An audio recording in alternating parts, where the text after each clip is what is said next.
بسم اللہ الرحمن الرحیم۔ السلام علیکم دوستوں، میں ہوں محمد کامران اور آپ سب کو نالج زپ کی ایک اور قسط میں خوش آمدید۔ ناظرین، آج ہم بات کریں گے ان 10 جاسوسوں کی جنہیں نبی کریم صلی اللہ علیہ وآلہ وسلم نے کفار کی جاسوسی کے لیے مقرر کیا تھا، اور ناظرین آپ کو یہ بھی بتائیں گے کہ کس قبیلہ کے 200 تیر اندازوں نے نبی کریم صلی اللہ علیہ وآلہ وسلم کے مقرر کردہ ان جاسوسوں کا سراغ لگایا اور انہیں شہید کر دیا، اور کس کس صحابی کو قید کر لیا۔ لیکن دوستو، اگر آپ ہمارے چینل پر نئے ہیں تو ہمارے چینل کو سبسکرائب کریں، ویڈیو پسند آئے تو اسے لائک کریں، شیئر کریں اور اپنی قیمتی رائے کا اظہار کمنٹ باکس میں ضرور کریں۔ دوستو، صحیح بخاری کی حدیث نمبر 3445 میں آیا ہے کہ ابو ہریرہ رضی اللہ تعالیٰ عنہ نے بیان کیا کہ رسول اللہ صلی اللہ علیہ وآلہ وسلم نے 10 صحابہ کی ایک جماعت کفار کی جاسوسی کے لیے بھیجی۔ اس جماعت کا امیر عاصم بن عمر بن خطاب کے نانا عاصم بن ثابت انصاری رضی اللہ تعالیٰ عنہ کو بنایا اور جماعت روانہ ہو گئی۔ جب یہ لوگ مقام ہدا پر پہنچے جو عصفان اور مکہ کے درمیان میں ہے، تو قبیلہ حذیل کی ایک شاخ بنو لحیان کو کسی نے خبر دے دی، اور اس قبیلہ کے 200 تیر اندازوں کی جماعت ان کی تلاش میں نکلی۔ یہ سب صحابہ کے نشانات قدم سے اندازہ لگاتے ہوئے چلتے چلتے آخر ایک ایسی جگہ پر پہنچ گئے جہاں صحابہ کرام نے بیٹھ کر کھجوریں کھائی تھی جو وہ مدینہ منورہ سے اپنے ساتھ لے کر چلے تھے۔ پیچھا کرنے والوں نے کہا کہ یہ گٹھلیاں تو یثرب یعنی مدینہ کی کھجوروں کی ہیں، اور پھر قدم کے نشانوں سے اندازہ کرتے ہوئے آگے بڑھنے لگے۔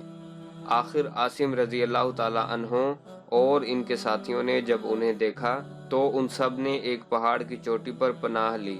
مشرکین نے ان تمام سے کہا کہ ہتھیار ڈال کر نیچے اتر آؤ، تم سے ہمارا عہد و پیمان ہے، ہم کسی شخص کو بھی قتل نہیں کریں گے۔ عاصم بن ثابت رضی اللہ تعالیٰ عنہ مہم کے امیر نے کہا کہ میں تو آج کسی صورت میں بھی ایک کافر کی پناہ میں نہیں اتروں گا، اے اللہ ہماری حالت سے اپنے نبی کو مطلع کر دے۔ اس پر ان کافروں نے تیر برسانے شروع کر دیے اور عاصم رضی اللہ تعالیٰ عنہ اور 7 دوسرے صحابہ کو شہید کر ڈالا۔ باقی 3 صحابی ان کے عہد و پیمان پر اتر آئے۔ یہ خبیب انصاری رضی اللہ تعالیٰ عنہ، ابن دسنہ رضی اللہ تعالیٰ عنہ اور ایک تیسرے صحابی یعنی عبداللہ بن طارق بلوی رضی اللہ تعالیٰ عنہ تھے۔ جب یہ صحابی ان کے قابو میں آ گئے تو انہوں نے اپنی کمانوں کے تانت اتار کر ان کو ان سے باندھ لیا۔ عبداللہ بن طارق رضی اللہ تعالیٰ عنہ نے کہا کہ اللہ کی قسم یہ تمہاری پہلی غداری ہے، میں تمہارے ساتھ ہرگز نہ جاؤں گا، بلکہ میں تو انہی کا اسوہ اختیار کروں گا۔ ان کی مراد شہداء سے تھی، مگر مشرکین انہیں کھینچنے لگے اور زبردستی اپنے ساتھ لے جانا چاہا۔ جب وہ کسی طرح نہ گئے تو ان کو بھی شہید کر دیا گیا۔ اب یہ خبیب اور ابن دسنہ رضی اللہ تعالیٰ عنہما کو ساتھ لے کر چلے اور ان کو مکہ میں لے جا کر بیچ دیا۔ یہ جنگ بدر کے بعد کا واقعہ ہے۔ خبیب رضی اللہ تعالیٰ عنہ کو حارث بن عامر بن نوفل بن عبد المناف کے لڑکوں نے خرید لیا۔ خبیب رضی اللہ تعالیٰ عنہ نے ہی بدر کی لڑائی میں حارث بن عامر کو قتل کیا تھا۔ آپ ان کے یہاں کچھ دنوں تک قیدی بن کر رہے۔ ظاہری نے بیان کیا کہ مجھے عبداللہ بن عیاض نے خبر دی اور انہیں حارث کی بیٹی زینب رضی اللہ تعالیٰ عنہ نے خبر دی کہ جب ان کو قتل کرنے کے لیے لوگ آئے تو زینب سے انہوں نے منہ زیر ناف مونڈنے کے لیے استرا مانگا۔ انہوں نے استرا دے دیا۔ زینب نے بیان کیا کہ پھر انہوں نے میرے ایک بچے کو اپنے پاس بلا لیا۔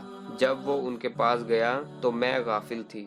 زینب نے بیان کیا کہ پھر جب میں نے اپنے بچے کو ان کی ران پر بیٹھا ہوا دیکھا اور استرا ان کے ہاتھ میں تھا تو میں اس بری طرح گھبرا گئی کہ خبیب رضی اللہ تعالیٰ عنہ بھی میرے چہرے سے سمجھ گئے۔ انہوں نے کہا کہ تمہیں اس کا خوف ہوگا کہ میں اسے قتل کر ڈالوں گا۔ یقین کرو میں کبھی ایسا نہیں کر سکتا۔ اللہ کی قسم کوئی قیدی میں نے خبیب سے بہتر کبھی نہیں دیکھا۔ اللہ کی قسم میں نے ایک دن دیکھا کہ انگور کا خوشہ ان کے ہاتھ میں ہے اور وہ اس میں سے کھا رہے ہیں، حالانکہ وہ لوہے کی زنجیروں میں جکڑے ہوئے تھے اور مکہ میں پھلوں کا موسم بھی نہیں تھا۔ کہا کرتی تھیں کہ وہ تو اللہ تعالیٰ کی روزی تھی جو اللہ نے خبیب رضی اللہ تعالیٰ عنہ کو بھیجی تھی۔ پھر جب مشرکین انہیں حرم سے باہر لائے تاکہ حرم کے حدود سے نکل کر انہیں شہید کر دیں، تو خبیب رضی اللہ تعالیٰ عنہ نے ان سے کہا کہ مجھے صرف 2 رکعت نماز پڑھ لینے دو۔ انہوں نے ان کو اجازت دے دی۔ پھر خبیب رضی اللہ تعالیٰ عنہ نے 2 رکعت نماز پڑھی اور فرمایا، اگر تم یہ خیال نہ کرنے لگتے کہ میں قتل سے گھبرا رہا ہوں تو میں ان رکعتوں کو اور لمبا کرتا۔ اے اللہ، ان ظالموں سے ایک ایک کو ختم کر دے۔ پھر یہ اشعار پڑھے، جبکہ میں مسلمان ہونے کی حالت میں قتل کیا جا رہا ہوں تو مجھے کسی قسم کی بھی پرواہ نہیں، خواہ اللہ کے راستے میں مجھے کسی پہلو پر بھی پچھاڑا جائے، یہ صرف اللہ تعالیٰ کی رضا حاصل کرنے کے لیے ہے، اور اگر وہ چاہے تو اس جسم کے ٹکڑوں میں بھی برکت دے سکتا ہے جس کی بوٹی بوٹی کر دی گئی ہو۔ آخر حارث کے بیٹے عقبہ نے ان کو شہید کر دیا۔ خبیب رضی اللہ تعالیٰ عنہ سے ہی ہر اس مسلمان کے لیے جسے قید کے لیے قتل کیا جائے، قتل سے پہلے 2 رکعتیں مشروع ہوئی۔ ادھر حادثہ کے شروع ہی میں عاصم بن ثابت رضی اللہ تعالیٰ عنہ مہم کے امیر کی دعا اللہ تعالیٰ نے قبول کر لی تھی کہ اے اللہ، ہماری حالت کی خبر اپنے نبی کو دے دے، اور نبی کریم صلی اللہ علیہ وآلہ وسلم نے اپنے صحابہ کو وہ سب حالات بتا دیے تھے جن سے یہ مہم 2-4 ہوئی تھی۔ کفار قریش کے کچھ لوگوں کو جب یہ معلوم ہوا کہ عاصم شہید کر دیے گئے تو انہوں نے ان کی لاش کے لیے اپنے آدمی بھیجے تاکہ ان کے جسم کا کوئی ایسا حصہ کاٹ لائیں جس سے ان کی شناخت ہو سکتی ہو۔ عاصم رضی اللہ تعالیٰ عنہ نے بدر کی جنگ میں کفار قریش کے ایک سردار عقبہ بن ابی معیط کو قتل کیا تھا، لیکن اللہ تعالیٰ نے بھیڑوں کا ایک چھتا عاصم کی نعش پر قائم کر دیا۔ انہوں نے قریش کے آدمیوں سے عاصم کی لاش کو بچا لیا اور وہ ان کے بدن کا کوئی ٹکڑا نہ کاٹ سکے۔